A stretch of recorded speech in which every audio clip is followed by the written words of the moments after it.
السلام علیکم ورحمۃ اللہ وبرکاتہ۔ الحمدللہ رب العالمین والعاقبۃ للمتقین والصلاة والسلام علی اشرف الانبیاء والمرسلین نبینا محمد وعلی آلہ وصحبہ اجمعین ومن تبعهم بإحسان إلی یوم الدین، اما بعد۔ عن عائشة رضی اللہ تعالی عنہا قالت قال رسول اللہ صلی اللہ علیہ وسلم من احدث فی امرنا هذا ما ليس منه فهو رد، وفي رواية متفق عليه، وفي رواية لمسلم من عمل عملا ليس عليه أمرنا فهو رد۔ مشاہدین کرام، یہ چھوٹی سی حدیث جو ابھی آپ کے سامنے پڑھی گئی، حضرت عائشہ رضی اللہ تعالیٰ عنہ اس کی راویہ ہیں، وہ یہ حدیث روایت کرتی ہیں۔ اس امت کی سب سے فقیہ عورت اگر کوئی ہیں تو وہ ام المؤمنین حضرت عائشہ بنت ابی بکر الصدیق، یعنی الصدیقہ بنت الصدیق رضی اللہ عنہا ہے۔ اللہ کے رسول صلی اللہ علیہ وسلم کی سب سے محبوب اور چہیتی بیوی تھیں۔ آپ سے پوچھا گیا کہ اللہ کے رسول صلی اللہ علیہ وسلم سب سے محبوب آپ کے نزدیک کون ہے؟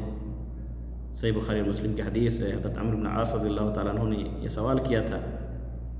جب ان کو اللہ کے رسول صلی اللہ علیہ وسلم نے غزوے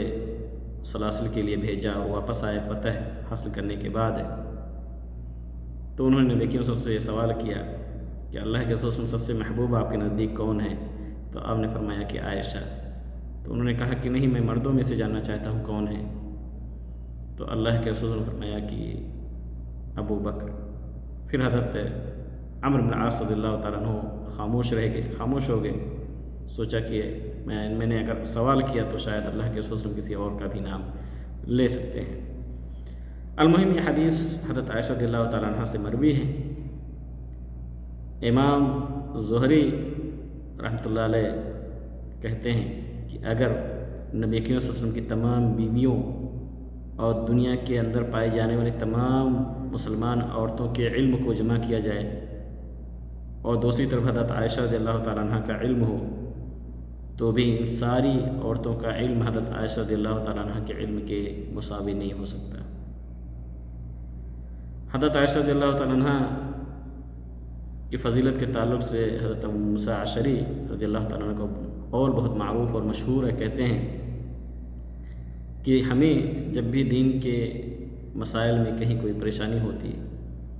اگر ہمیں جاننا ہوتا، کسی کے پاس کوئی علم نہیں ہوتا، لیکن جب حضرت عائشہ رضی اللہ تعالیٰ عنہ کے پاس جاتے تو انہیں اس کے بارے میں ضرور علم ہوتا تھا۔ یعنی اتنی احادیث ان کے پاس تھی نبی کریم صلی اللہ علیہ وسلم کے تعلق، نبی کریم صلی اللہ علیہ وسلم کی سنی ہوئی، کہ ہمیں اس کے ذریعے سے رہنمائی کرتی تھی۔ ایسے ہی یہ بھی ذکر ملتا ہے کہ حضرت عائشہ رضی اللہ تعالیٰ عنہ کی طرف کبار صحابہ فرائض کے مسائل سیکھنے کے لیے رجوع کیا کرتے تھے۔ یعنی اللہ رب العالمین نے انہیں علم فرائض میں خاص طور سے کمال عطا کیا تھا۔ حضرت عائشہ رضی اللہ تعالیٰ عنہ سے نبی کریم صلی اللہ علیہ وسلم نے ہجرت سے پہلے نکاح کیا اور ہجرت کے بعد رخصتی ہوئی۔ نبی کریم صلی اللہ علیہ وسلم کی صحبت 9 سال تک انہیں میسر ہوئی، اور اللہ کے رسول صلی اللہ علیہ وسلم کی وفات کے بعد ایک لمبی مدت تک یہ باحیات رہیں۔ بے شمار صحابہ کرام کے ساتھ ساتھ تابعین کی بھی ایک بڑی تعداد نے ان کے علم سے استفادہ کیا۔ سن 57 ہجری کے اندر ان کی وفات ہوئی اور بقیہ غرقد میں دفن کی گئیں۔ تو اس حدیث کو بیان کرتے ہوئے حضرت عائشہ رضی اللہ تعالیٰ عنہ بیان فرماتی ہیں کہ رسول اللہ صلی اللہ علیہ وسلم نے فرمایا کہ من احدث فی امرنا هذا، من احدث فی امرنا یعنی فی دیننا، جس نے ہمارے دین کے اندر کسی چیز کا ایجاد کیا، کسی چیز کو اس نے اپنی طرف سے گڑھ کر کے اس دین کے اندر ڈالنے کی کوشش کی، فہو رد، وہ مردود ہے، اس کی کوئی حیثیت نہیں، وہ قابل قبول نہیں ہے۔ یہ صحیح بخاری اور مسلم کی روایت ہے۔ لیکن امام مسلم نے جو مختلف الفاظ کے ذریعے سے بھی یہ حدیث روایت کی ہے، من عمل عملا لیس علیہ امرنا فہو رد، جس نے کوئی ایسا عمل کیا جس پر ہمارا حکم نہیں ہے، یعنی ہمارے دین میں وہ چیز نہیں ہے، فہو رد۔ تو دونوں الفاظ مل کر کے ہمیں یہ بتلاتے ہیں کہ چاہے دین میں کوئی شخص ایجاد کرے کوئی بات، کوئی چیز، وہ بھی مردود ہے، اور اگر کوئی شخص موجد تو نہ ہو لیکن عمل کرے اس بدعت پر، اس نئی چیز پر، تو اس کا وہ عمل بھی مردود ہے، اللہ رب العالمین کے ہاں یہ قابل قبول نہیں ہے۔ یہ حدیث اتنی عظیم ہے کہ بعض علماء نے کہا ہے کہ حضرت عمر بن الخطاب رضی اللہ تعالیٰ عنہ کی وہ حدیث انما الاعمال بالنیات، اور حضرت عائشہ رضی اللہ تعالیٰ عنہ کی یہ حدیث من عمل عملا لیس علیہ امرنا فہو رد، یہ دونوں حدیثیں مکمل طور سے مکمل دین ہی ہیں۔ آدھا دین حضرت عمر بن خطاب رضی اللہ تعالیٰ عنہ کے حدیث کے اندر موجود ہے، اور آدھا دین حضرت عائشہ رضی اللہ تعالیٰ عنہ کے اس حدیث میں موجود ہے، کیونکہ حضرت عمر بن خطاب رضی اللہ تعالیٰ عنہ کی حدیث سے باطنی اعمال کی اصلاح ہوتی ہے، قلبی اعمال کی اصلاح ہوتی ہے، اور حضرت عائشہ رضی اللہ تعالیٰ عنہ کی اس حدیث سے ظاہری اعمال جو ہم اور آپ دیکھتے ہیں ان اعمال کی اصلاح ہے۔ تو باطن کی بھی اصلاح مطلوب ہے جس کو ہم اخلاص کہتے ہیں، اور ظاہری اصلاح بھی مقصود ہے جس کو ہم اتباع سنت کہتے ہیں۔ اس لیے دونوں حدیثوں کو جب ہم جمع کرتے ہیں تو ان دونوں حدیثوں سے ہمیں پتہ چلتا ہے کہ کسی بھی عمل کی قبولیت کے لیے دو بنیادی شرطوں کا پایا جانا ضروری ہے، ایک اخلاص یعنی وہ عمل خالص اللہ رب العالمین کے لیے ہو، اور دوسری شرط کی اتباع سنت جس کا ذکر حضرت عائشہ رضی اللہ تعالیٰ عنہ کے حدیث میں ہے۔ تو اخلاص کا بیان حضرت عمر بن الخطاب رضی اللہ تعالیٰ عنہ کی حدیث میں، اور اتباع سنت کا بیان حضرت عائشہ رضی اللہ تعالیٰ عنہ کی اس حدیث کے اندر موجود ہے۔ تو ظاہر کی بھی اصلاح اور باطن کی بھی اصلاح، اخلاص کی بھی ضرورت ہے اور اتباع سنت کی بھی۔ اگر کوئی عمل اخلاص کے ساتھ ہم ادا کریں، چاہے وہ کتنے ہی مخلص کیوں نہ ہو، لیکن اگر اتباع سنت سے وہ خالی ہے تو اس عمل کی کوئی حیثیت نہیں ہے۔ ایسے کوئی عمل ہم کتنی ہی سنت کی اتباع کرتے ہوئے انجام دیں، لیکن اخلاص اس کے اندر نہ ہو، ریا ہو، نمود ہو،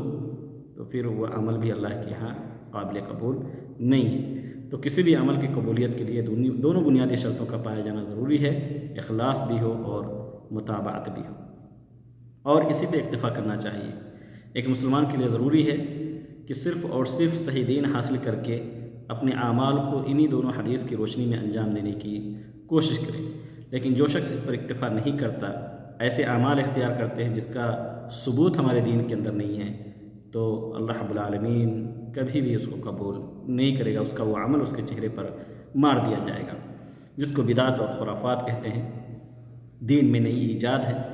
امام مالک رحمۃ اللہ علیہ کا قول بہت معروف ہے اور مشہور ہے کہ جو شخص یہ گمان کرتا ہے، جس نے یہ گمان کیا یعنی کسی چیز کا اس نے ایجاد کیا، من قال فی الدین بدعۃ حسنہ، آج ہم سنتے ہیں نا بہت سارے لوگ کہتے ہیں کہ یہ بدعت حسنہ ہے اور یہ بدعت سیئہ ہے، نعوذ باللہ، جبکہ نبی کریم صلی اللہ علیہ وسلم ہر جمعے کے خطبے میں پڑھا کرتے تھے کہ کل بدعۃ ضلالہ وکل ضلالۃ فی النار، کہ ہر بدعت جو ہے گمراہی ہے اور ہر گمراہی جو ہے وہ جہنم کی طرف لے جانے والی ہے۔ تو امام مالک رحمۃ اللہ علیہ کہتے ہیں کہ من قال فی الدین بدعۃ حسنہ، جس نے دین میں یہ کہا کہ یہ اچھی بدعت ہے، فقد زعم ان محمدا قد خان الرسالہ، تو گویا اس نے یہ یقین کر لیا کہ نعوذ باللہ نبی کریم صلی اللہ علیہ وسلم سے رسالت میں خیانت ہوئی ہے۔ کیوں؟ کیونکہ اللہ رب العالمین کہتا ہے قرآن مجید کے اندر کہ الیوم اکملت لکم دینکم واتممت علیکم نعمتی ورضیت لکم الاسلام دینا، اللہ تعالیٰ اعلان کرتا ہے کہ ہم نے آپ کے اوپر یہ دین مکمل کر دیا۔ اگر دین اللہ رب العالمین نے مکمل کر دیا تو گویا نبی کریم صلی اللہ علیہ وسلم نے نعوذ باللہ دین کا یہ حصہ امت کو بتلایا نہیں، جس کی وجہ سے ضرورت پڑی لوگوں کو کہ وہ اپنے عقل کے ذریعے سے وہاں تک پہنچ جائیں اور اس پر عمل کریں۔ تو کہتے ہیں امام مالک رحمۃ اللہ آگے چل کر کے کہتے ہیں کہ وہ ما لم یکن دینا زمن محمد و اصحابہ فلیس الیوم دینا، جو دین اللہ کے رسول صلی اللہ علیہ وسلم کے زمانے میں اور صحابہ کے زمانے میں جو چیز دین نہیں تھا وہ آج بھی دین نہیں ہو سکتا۔ ولن یصلح آخر هذه الامہ الا بما صلح به اولها، کہ جس کے ذریعے سے